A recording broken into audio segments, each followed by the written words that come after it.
दोस्तों, क्या आप भी उन जिज्ञासु लोगों में से हैं जो किसी कमाल के इंजीनियरिंग मावल को देखकर ये सोचने पर मजबूर हो जाते हैं कि इंजीनियर्स और साइंटिस्ट ने ये मुमकिन कैसे कर दिखाया? अगर हाँ, तो पानी पर बने ये शानदार पुल तो आपका ध्यान पक्का ही खींचते होंगे। कभी नदी पर तो कभी समुद्र के बीच कैसे सैकड़ों चैलेंजेस से पार पाकर इन नायाब विशालकाय पुलों को बनाया जाता है, जानेंगे मिलकर आज की इस खास वीडियो में। नमस्कार और स्वागत है आपका गाइड रूम में एक बार फिर।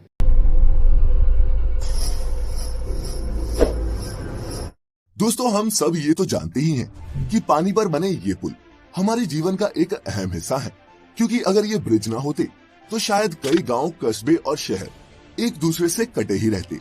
इन ब्रिजेस की मदद से हम पानी के ऊपर से निकलकर अपना समय और ईंधन दोनों ही बचा लेते हैं।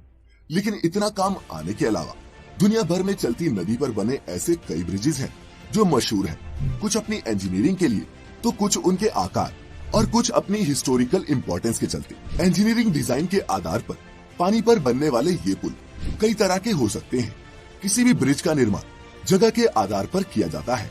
एक प्रकार का ब्रिज सभी जगह बनाना संभव नहीं, इसीलिए ब्रिज भी जगह के आधार पर ही बनाए जाते हैं। Beam bridge, suspension bridge, arch bridge आदि ये कुछ टाइप्स है पानी पर बनने वाले इन पुलों के। कोई भी पुल तब तक भार सहन कर सकता है जब तक उस पर पड़ने वाला भार डायरेक्ट या फिर इनडायरेक्ट तरीके से जमीन में ट्रांसफर होता रहे। एक ब्रिज पर लाखों टन का भार हो सकता है, लेकिन वह फिर भी मजबूती से खड़ा रहता है, क्योंकि सारा भार खंभों पर टिका होता है और खंभों से होता हुआ जमीन में चला जाता है, जिससे ब्रिज को कोई नुकसान नहीं होता। लेकिन दोस्तों, पानी पर बनने वाले किसी भी ब्रिज की सबसे बड़ी चुनौतियों में उसकी फाउंडेशन बनाना ही होता है, और पानी जितना गहरा हो ये चैलेंज भी उतना ही बड़ा होता है।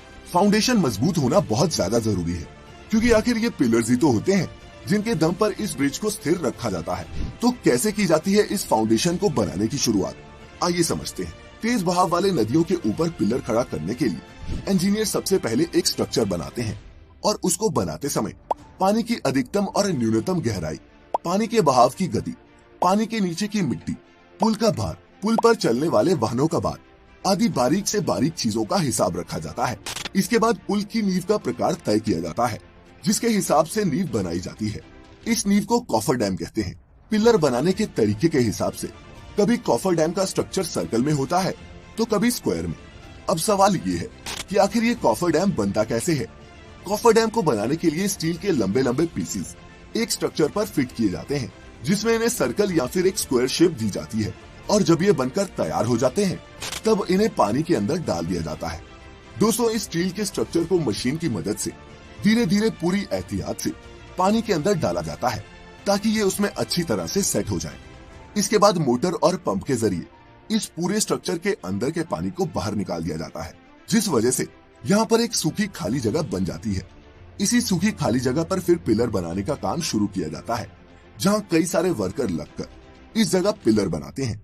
हालांकि हर जगह इस तरह से काम नहीं किया जा सकता। अगर पानी बहुत गहरा हो तो ज्यादा गहरे पानी में ये कॉफर डैम बनाकर नहीं डाल सकते। जैसे समुद्र में बीम बनाने के लिए समुद्र के तल में सबसे पहले कोई ठोस जगह देखते हैं, उसकी गहराई मापते हैं।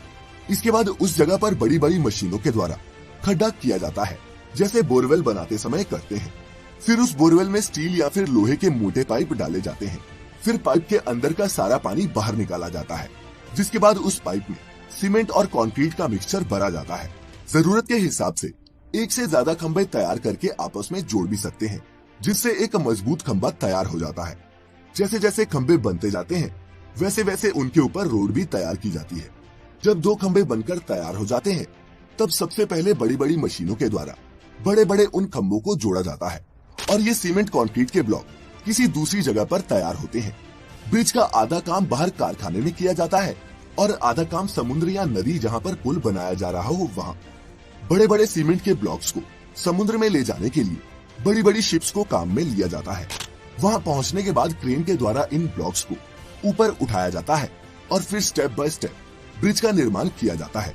वहीं दोस्तों, कई सिचुएशंस में फ्लोटिंग कॉफर डैम्स भी बनाए जाते हैं, जिसमें या तो उसके नीचे कुछ ऐसी मशीनें फिट कर दी जाती हैं जो पानी के ऊपर तैरती रहती हैं, या फिर जहाज की मदद से इन्हें एक जगह से दूसरी जगह ले जाया जाता है, जिसके बाद इन्हें रोटेट करके पानी के अंदर डाल दिया जाता है। दोस्तों, इस पूरी प्रक्रिया में काफी समय लगता है और ये काम थोड़ा खतरनाक भी होता है, लेकिन दोस्तों जितने भी लोग इस तरह के काम में लगे होते हैं वो काफी प्रोफेशनल होते हैं, चाहे वो वर्कर हो या फिर इंजीनियर्स। सभी को इन कामों का काफी अनुभव होता है, जिसके बाद ही उन्हें ऐसे जटिल प्रोजेक्ट्स पर काम करने के लिए भेजा जाता है।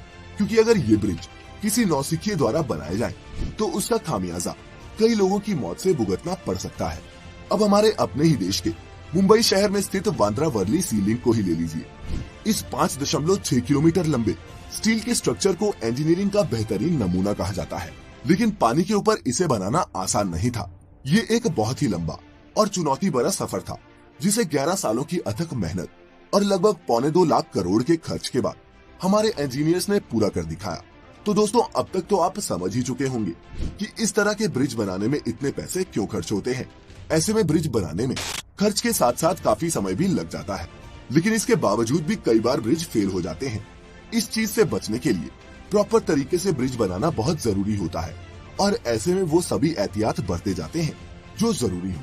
तो दोस्तों आज की इस वीडियो को देखने के बाद आपने पानी पर बनने वाले इन ब्रिजेस के बारे में कुछ नया और इंटरेस्टिंग तो जरूर जाना होगा। इसीलिए इस वीडियो को खुद तक सीमित ना रखें और शेयर करें इस अद्भुत नॉलेज को अपने दोस्तों और रिश्तेदारों के साथ ही अगर आप हमारी ये वीडियो पहली बार देख रहे हैं तो सब्सक्राइब करें द यूट्यूब चैनल और लाइक करें हमारे फेसबुक पेज को भी, क्योंकि इंटरेस्टिंग वीडियोस का ये दौर यही खत्म नहीं होता। मिलेंगे फिर एक बार एक नई वीडियो में।